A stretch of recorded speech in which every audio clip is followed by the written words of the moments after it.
How to manually scan for malware in Windows 10.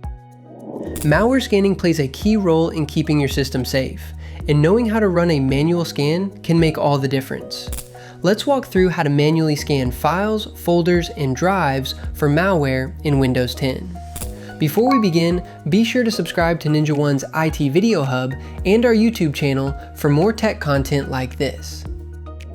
Running manual and custom scans. Windows 10 includes a built-in security tool called Windows Security. To begin a manual scan, click the shield icon in the taskbar or search for Windows Security from the Start menu. Then go to Virus and Threat Protection and choose the type of scan you want. A quick scan checks the most common malware locations. A full scan examines every file and program on your system.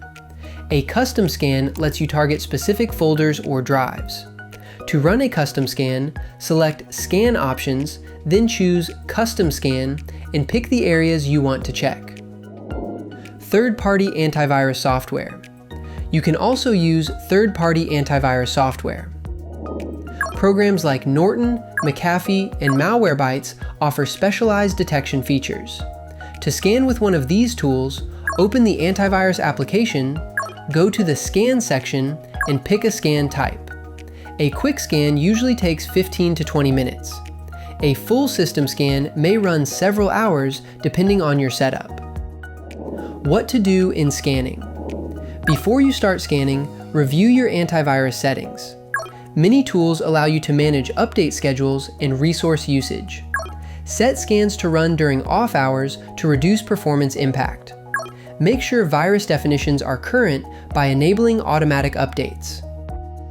Offline scans are useful when your system shows signs of deep infection or when traditional scans aren't finding the issue. Tools like Windows Defender Offline load before Windows starts, which helps detect hidden threats more effectively. After the scan completes, review the results. If no threats are found, your system is clear. If malware is detected, follow your antivirus software's recommended actions. This may include quarantining or deleting files, or restoring any false positives. Manual scans help verify system health and give you control over what gets checked. Use them alongside real-time protection and smart computing practices to reduce your exposure to malware threats. For more information, check out our official blog post on how to manually scan for malware in Windows 10, linked in the description below.